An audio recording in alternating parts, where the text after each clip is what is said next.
안녕하세요. 저는 40대 남자이고 평범한 직장인입니다. 친구의 장모님을 사랑하게 된 사연을 보내려고 합니다. 저에게는 친한 친구가 집 근처에 살고 있습니다. 그래서 자주 그 친구랑 술도 먹고 그 친구 집에 놀러 가기도 했습니다. 그 친구 재수 씨는 나이도 어리고 정말 예뻤습니다. 친구 아내는 항상 싹싹해서 그 친구네 집에 갈 때는 항상 재수 씨가 좋아하는 음식을 사서 갔습니다.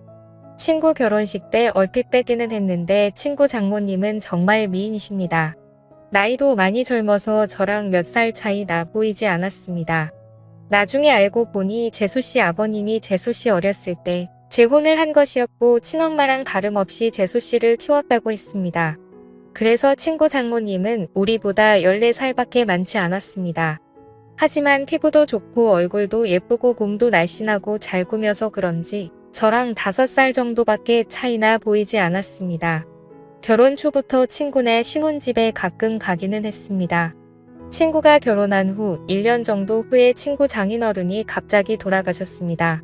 친한 친구이기에 장례식장에 가기도 했고 발인 날에는 운구를 도와주고 친구를 위해서 정말 최선을 다했습니다.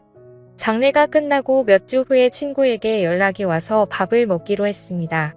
장례식 때 도와준 걸 자신의 장모님이 너무 고맙게 생각해서 친구 집에서 밥 한 끼 먹자고 하셨다고 했습니다. 장소는 비록 친구 집이었지만 친구 장모님이 손수음식을 해주셨습니다. 나이는 저보다 그렇게 많지는 않지만 그래도 오랜 기간 주부로 지내셔서 그런지 정말 음식 솜씨가 뛰어났습니다. 결혼식 때 잠깐 뵙고 장례식장에서 초췌한 모습만 봤는데 오늘 친구 장모님을 보니 정말 뛰어난 외모를 가지고 있으셨습니다. 친구 아내도 예뻤지만 친구 장모님은 정말 아름다우셨습니다.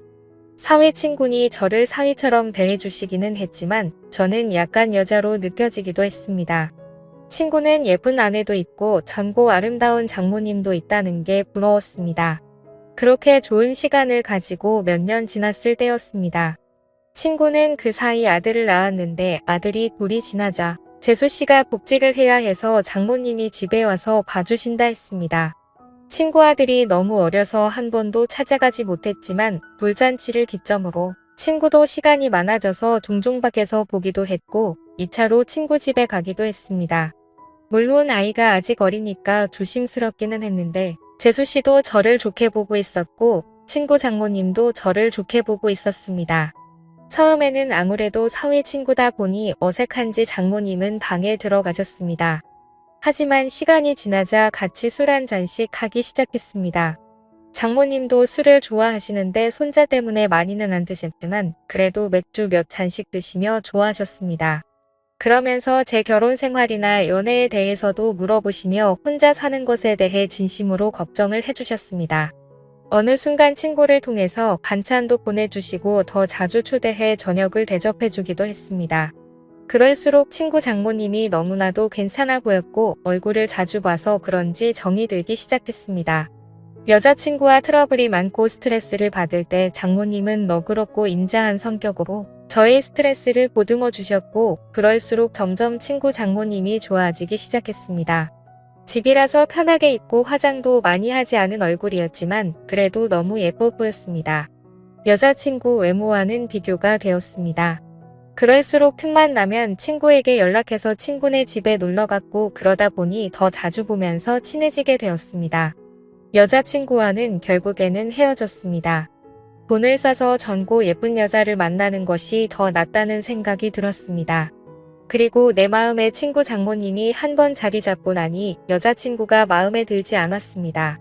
친구 장모님을 따로 만날 기회가 없었고 항상 친구나 재수 씨와 함께 봤기 때문에 제 마음을 표현하기는 힘들었습니다.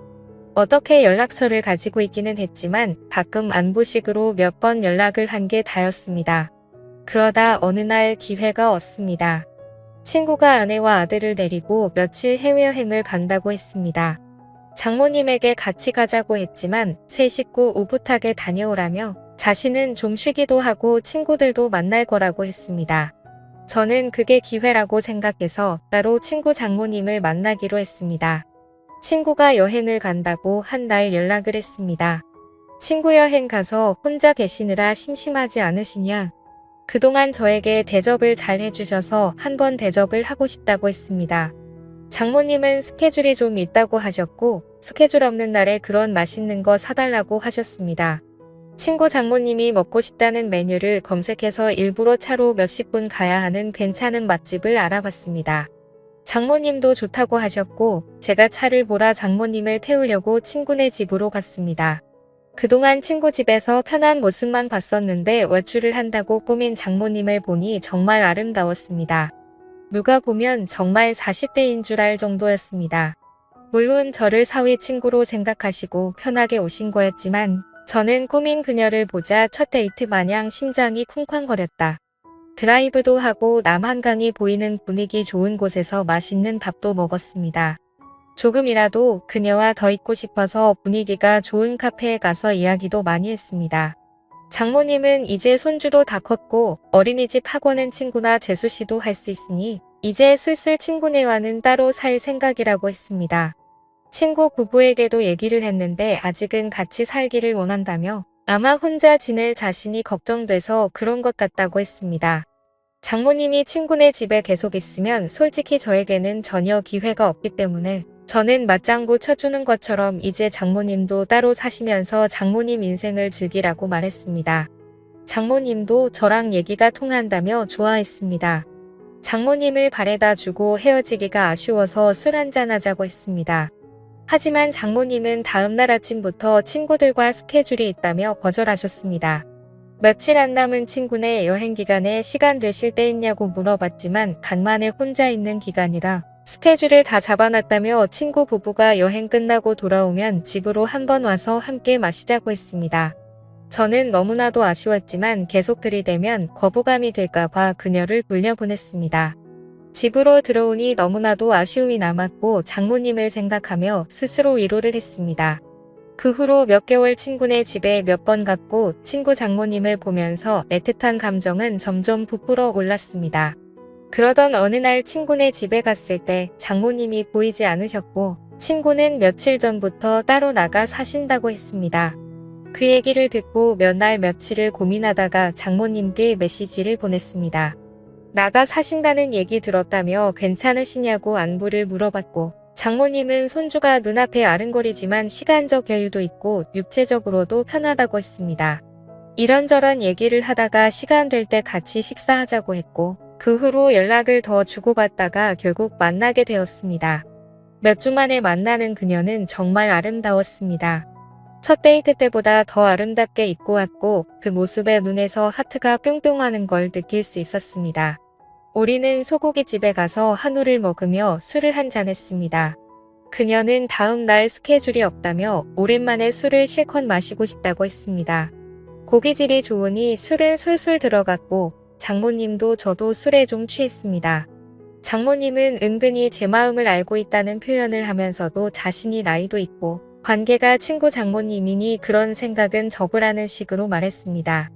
그 소리에 처음에는 당황하기도 하고 부끄럽기도 했지만 나이가 뭐가 중요하고 그리고 비밀로 하면 관계가 뭐가 중요하냐며 제 마음을 고백했습니다. 어차피 이렇게 끝이 날 거면 제 마음이라도 고백해야 한다고 생각했습니다. 그녀는 제가 술이 좀 과했다며 일어서자고 했고 그렇게 그녀를 택시에 태워 돌려보내고 가슴이 너무 아파서 눈물이 났습니다. 이혼 후 정말 좋아하는 첫 여자였는데 친구 장모님이라는 이유 때문에 만날 수 없다는 생각에 가슴이 먹먹했습니다. 친구 장모님이 아니었다면 만남조차 없었을 수도 있겠지만 그렇게 몇 주간 너무 힘든 시간을 보냈습니다. 그러다 술에 취해 그녀에게 연락했습니다. 정말 좋아하고 잊으려고 노력해도 잘 안 된다고 한 번만 더 만날 수 있냐고 진심으로 고백했습니다. 며칠간 연락이 없다가 그녀에게서 연락이 왔고 그녀의 집 근처 술집에서 만났습니다. 다시 만난 그녀는 여전히 예쁘고 아름다웠지만 표정은 조금 차가웠습니다. 우리는 한동안 말없이 술만 마셨습니다. 이게 마지막일지도 모른다고 생각하니 너무나도 슬펐고 저는 마지막으로 제 진심을 이야기했습니다. 제 마음을 안 받아줘도 좋고 안 받아준다면 다시는 연락하지 않겠다고 했습니다. 하지만 그녀를 진심으로 좋아하고 사랑한다고 했습니다. 진심 어린 제 말이 통했는지 그녀는 조금씩 미소를 보이기 시작했습니다. 치킨 술 안주도 다 떨어져서 자리에서 일어나자고 말했더니 그녀는 장소를 옮겨서 맥주 한 잔 더 하자고 했습니다. 저는 그 자리가 마지막 자리일 줄 알았는데 그녀의 반응에 놀랍기도 하고 좋기도 했습니다. 맥주집으로 자리를 옮겼는데 이전 술집에서와는 다른 그녀의 표정과 행동을 보였습니다. 중간중간 기억이 나지 않지만 정신을 차렸을 때 우리는 그녀의 집에서 서로를 바라보고 있었고 그렇게 우리의 첫날이 시작되었습니다. 다음날 그녀의 집에서 늦잠을 자고 숙취로 머리가 아팠습니다. 거실에 나가보니 그녀는 벌써 북어국을 끓이고 있더군요. 우리는 말없이 밥을 함께 먹었고 연인처럼 대화를 주고받았습니다. 술에 취한 저를 꼬신 건 자신이라며 웃으면서 얘기하더라고요. 장모님은 아름다운 얼굴만큼이나 30대라고 해도 믿을 만큼 몸매도 관리를 잘했었습니다. 얼굴도 몸도 50대가 아니었습니다. 그 후로 우리는 연인이 되었고 서로의 집을 오가며 사랑을 키워나가고 있습니다. 그녀와 저의 나이 차이는 전혀 문제될 게 없고 비밀만 잘 지키며 사랑한다면 관계에도 문제가 없을 것 같습니다. 저도 그녀도 서로에게 푹 빠져 있고 이렇게 오랫동안 함께 사랑하고 싶습니다. 어떻게 보면 남들이 손가락질할 관계이지만 저도 혼자이고 그녀도 혼자인데 그런 게 문제가 되는 현실이 너무나도 안타깝습니다. 오늘의 사연은 여기까지입니다. 긴 사연 끝까지 읽어주셔서 감사합니다.